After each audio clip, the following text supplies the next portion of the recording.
Hey, ladies and gentlemen, this is Carmine Sabia for Explain America, and Donald Trump is smiling right now, and Kamala Harris not so much. Before we get started, please make sure you like, comment, share, and subscribe.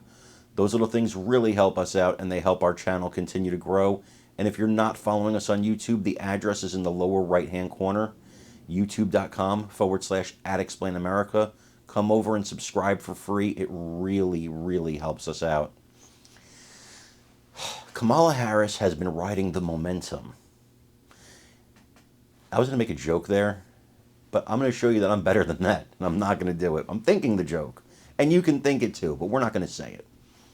She's riding the momentum, and, you know, things are looking great for her. You put on the news, and it's positive poll after positive poll.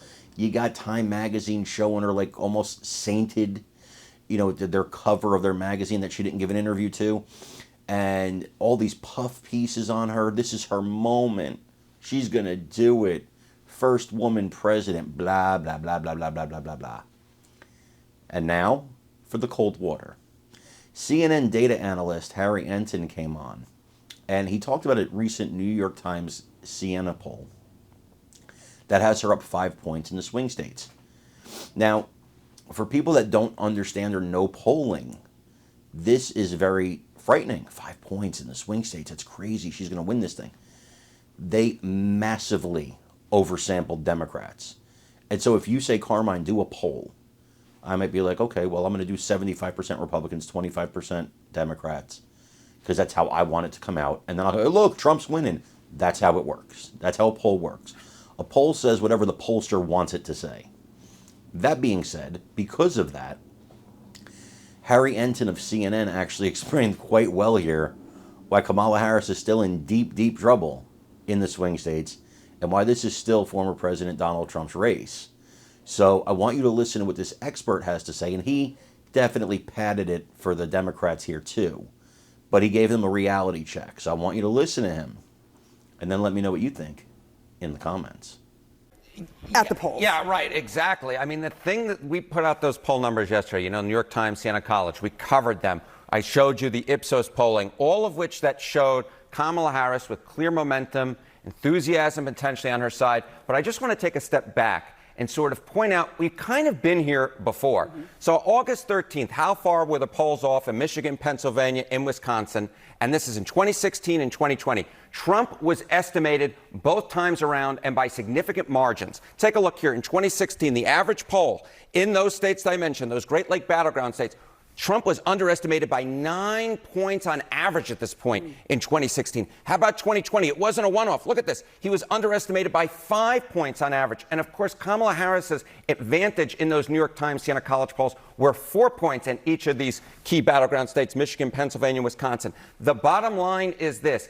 If you have any idea, if you're a Kamala Harris fan and you want to rip open the champagne bottle, pop that cork, do not do it. Donald Trump is very much in this race. If we have a polling shift like we've seen in prior years from now until the final result, Donald Trump would actually win. I'm not saying that's going to happen, but I am saying that he is very much in this ballgame based upon where he is right now and compare that to where he was in prior years. We certainly heard the Harris campaign saying we have to keep fighting. Absolutely. This is definitely not over. All right. Let's talk about enthusiasm and how that translates actually. We are quite a ways out, again, 3 months about. Yeah, you know, yesterday I was mentioning, you know, the enthusiasm for the Democratic ticket was up. Yeah. But that enthusiasm is not the same thing as going out to actually vote. And there's a different question, which essentially says, how certain are you actually going to go out and vote? And this is the top range. Almost certain to vote. Again, Michigan, Pennsylvania, and Wisconsin. This is among registered voters. Look at this. Look at Kamala Harris now compared to where Joe Biden was back in May. In fact, 62% of Joe Biden voters said they were almost certain to turn out and vote. Now, it's gone down. It's actually gone down a little bit. I would call this in the same general area at 61%. But it's basically unchanged. And look at Donald Trump. He was at 58% in May. He's actually gone up a little bit now. He's at 60% now. Again, basically no real change. So the bottom line here is, yes, there may be more enthusiasm for Kamala Harris, but the fact is we're not seeing that necessarily translate in the almost certain vote. And one little other note, Sarah, I will note this. Donald Trump is more popular today than he was on August 13th in either 2020 or 2016. So the bottom line is, yes, Kamala Harris is doing better in the polls, but there's a long way to go. The polls can shift. The almost certain the vote hasn't actually shifted, and Donald Trump is more popular than he was at either 2016 or 2020 at this point. Those are interesting data points, Harry Enten. Thank you so much. Thank Appreciate you.